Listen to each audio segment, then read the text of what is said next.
হাদির উপরে হামলার অর্থ হলো গণতান্ত্রিক অভিযাত্রাকে নস্যাৎ করার চক্রান্ত।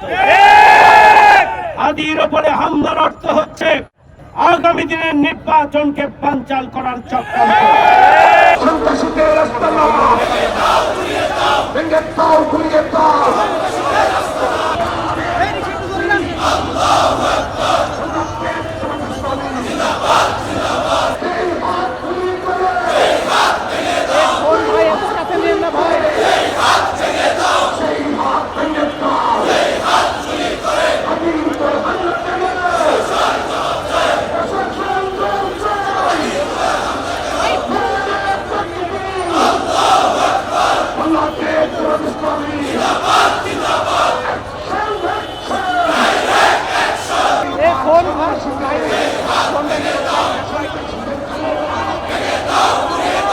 হাতগুলি করে যেই হাত সন্ত্রাসীদের, যেই হাতগুলি করে, যেই হাতগুলি করে সেই হাত ভেঙে দাও, যেই হাত সন্ত্রাসীদের সেই হাত ভেঙে দাও। আমরা কেন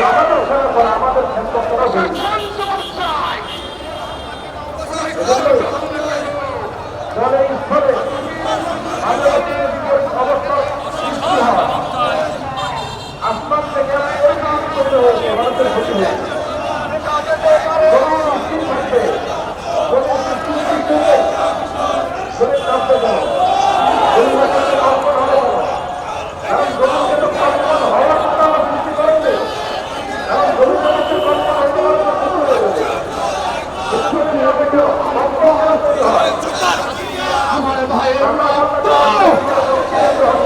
পিতা যেতে পারে না, অতিরিক্ত রক্ত রক্তের বন্যায় বাংলাদেশ জামাত ইসলামী জিন্দাবাদ জিন্দাবাদ। হাদি ভাইয়ের উপরে হামলা কেন? হাদি ভাইয়ের উপরে হামলা কেন?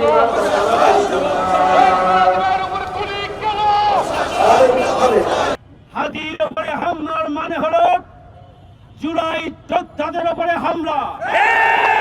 হাদির উপরে হামলার অর্থ হলো গণতান্ত্রিক অভিযাত্রাকে নস্যাৎ করার চক্রান্ত। হাদির উপরে হামলার অর্থ হচ্ছে দেশকে অস্থিতিশীল পরিস্থিতি তৈরি করে আগামী দিনের নির্বাচনকে বানচাল করার চক্রান্ত। হাদির উপরে হামলার অর্থ হচ্ছে আগামী দিনে জনগণের ভোটে নির্বাচিত হতে না পারার সংশয় থেকে এদেশের জনপ্রিয় নেতাদেরকে হত্যার মাধ্যমে নির্বাচনী ময়দানকে ফাঁকা করা।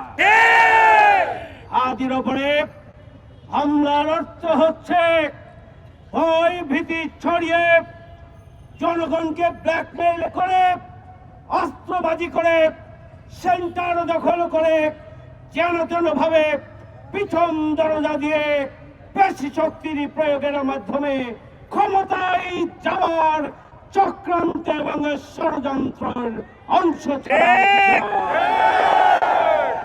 আমাদের পরিষ্কার কথা,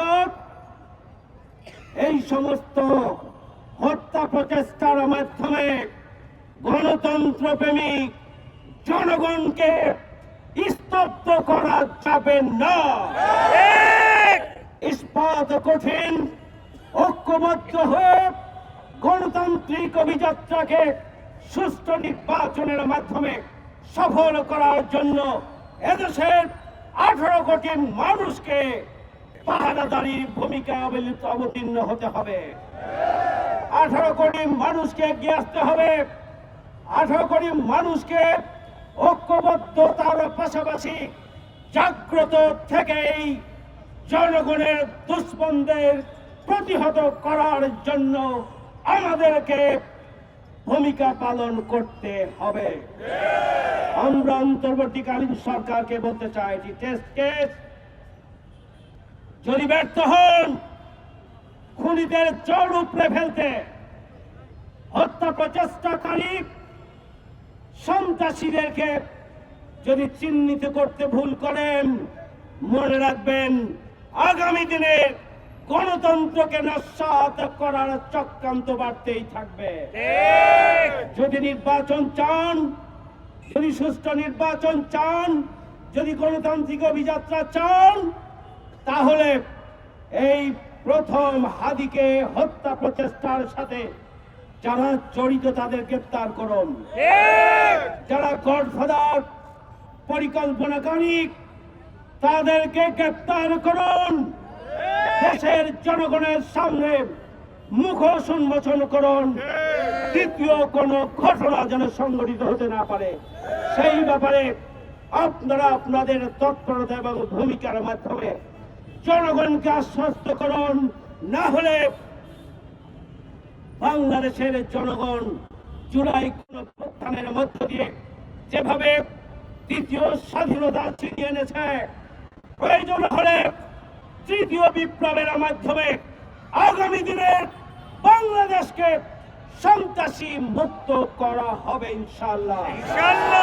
আল্লাহ রাব্বুল আলামিন আমাদের প্রিয় জুলাই যোদ্ধা হাদিকে আল্লাহ রাব্বুল আলামিন যেন দ্রুতই সুস্থতার সাথে আবারও আমাদের মাঝে গণতান্ত্রিক আন্দোলনে ফিরে আসার তৌফিক যেন দান করেন।